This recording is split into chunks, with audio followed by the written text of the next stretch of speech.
and letters to Ruby, who would forward them to her. Perhaps he was just busy, she concluded. It had to be nerve-wracking, feeding a military camp full of hungry men.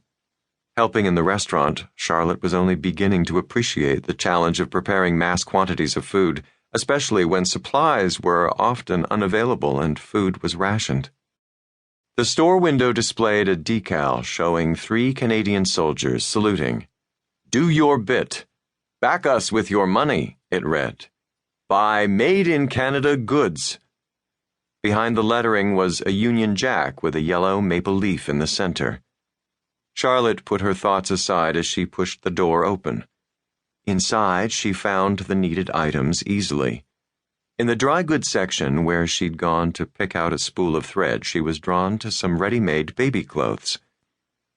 Tiny nightgowns, flannel receiving blankets, and knitted sweaters were on display together. She allowed herself the luxury of running her fingers gently over the little garments, savoring their softness.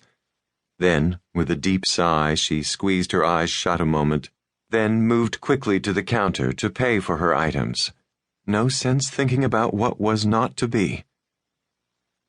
Someone else would be swaddling her baby. By the time she returned to Mrs. Marshall's, the sun was high, and she was damp with perspiration.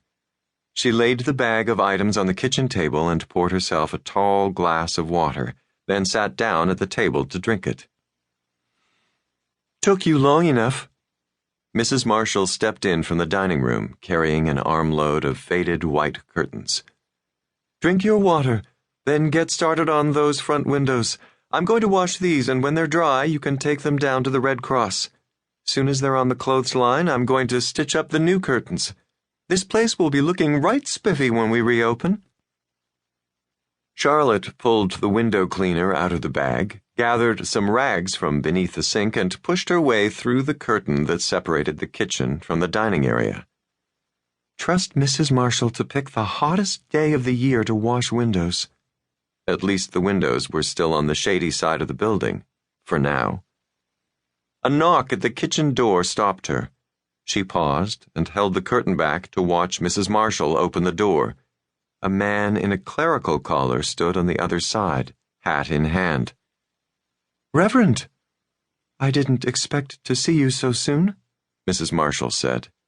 The man nodded. "Hello, Maggie. May I come in?" Sure." He stepped inside, and Mrs. Marshall looked over her shoulder. "Go on about your business, Charlotte," she said. "I want those done before lunchtime." "Yes, ma'am." Charlotte let the curtain fall into place and began her task, telling herself she didn't care about the conversation coming from the kitchen. "Have a seat, Reverend Fennel." Maggie placed her load of curtains on the counter and waved a hand toward a kitchen chair. Part of her wanted to tell him he was a sight for sore eyes. "I guess you heard the news already." "I did." "I meant to call you. It's on my list." Maggie sat down across from the man, trying to remember the last time she'd seen him.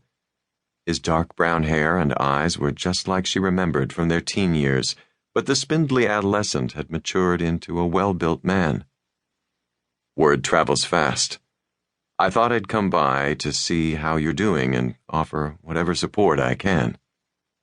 "Well, that's very kind, especially since I haven't been to church. Well, at least not to your church." "Maggie, that's not what this is about. Just forget all that. How are you?" Maggie hung her head. "It's hard. As you know, we married very young." "I remember." Maggie had attended Sunday school with Reuben Fennel when they were both youngsters at the small church he now pastored. Her parents were faithful members, and as a child, she'd had no reason to doubt any of the teachings about Jesus and God she'd learned there. But after Douglas Marshall came into her life, it was all too easy to slowly drift away from the little corner church with the white clapboard walls and get swallowed up in the large one Doug's family attended, with its fancy stained glass windows, pipe organ, and steeple. It was there that Maggie had walked the long aisle in a gorgeous white dress.